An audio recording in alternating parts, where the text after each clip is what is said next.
The only people who don't want to disclose the truth are people with something to hide. We got about 5 more minutes with Joel Gilbert, and then he's back here tomorrow. Now, Mr. Gilbert, you're going to have quite the announcement tomorrow. Correct. I'm going to give you a call on the way to the airport from my car phone, going to a screening in Long Island. It's on the website. You can see we'll be there for a public screening at a big theater sponsored by the Massapequa Tea Party. But I'll be sure to talk to you in the morning. There'll be major news that I think is going to be national news. We might, not only MSNBC will have the courage, I guess if you can call it that, but maybe Fox News will have the courage to cover the film, which will raise some questions. How come they didn't cover this when it came out a few months ago, and how come they never researched or sent anybody out to Hawaii? I've been to Hawaii twice, which is twice as much as any news organization or all of them put together. And we have a major announcement. You'll be very impressed, Peter. I look forward to telling you about it as well as everybody in Denver. I get a question from an email here. Sure. I saw Joel's DVD. It makes all the sense except one thing. Please explain how Obama was brought back to Hawaii to be raised. It was okay for CIA Gramps to have a relationship with Frank. That's not really, but go ahead. Because my understanding is that Stanley Ann simply wanted to have a good time in Indonesia, and Barack was kind of in the way. That's what was written about in the book Singular Woman. Yeah. It's a friendly biography about Ann Dunham, that she was engaging in this swinging lifestyle, I guess, that she learned from Frank Marshall Davis in Indonesia, and Barry was getting a little bit old and in the way, and that was the reason that she gave as to why he was delivered back from Indonesia to Hawaii, and Anne went back to Jakarta. I think she had some comfort in the idea that he would be raised by his real father in Hawaii and start this American education. So it's all in the film. Anybody can follow it. And the entire timeline, I get it over and over. People say you connected the dots. It's a cohesive story for the first time.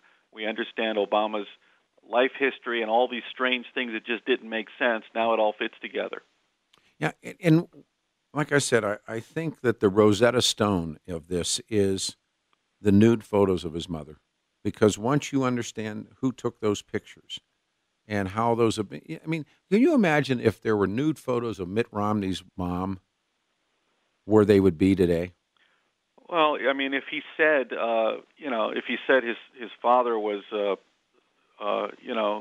someone that he wasn't, and he was hiding an agenda and an ideology from some radical Marxist, and we found out his mother had a relationship with the guy, absolutely, we would be all over that to try to understand what the background is.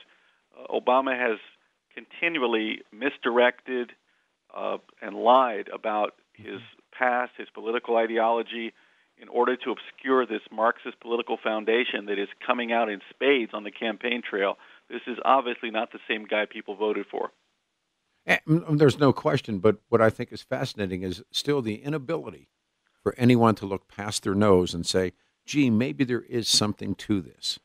Well, I'm sorry. Yeah, it's quite amazing. I was at the National Press Club a few weeks ago, and I accused all the mainstream media of failing to do their jobs. And I said, I think of this every day, any of it's about 100,000 journalists in America, any one of them could win the Pulitzer Prize if they would just throw in my DVD and write a couple of articles.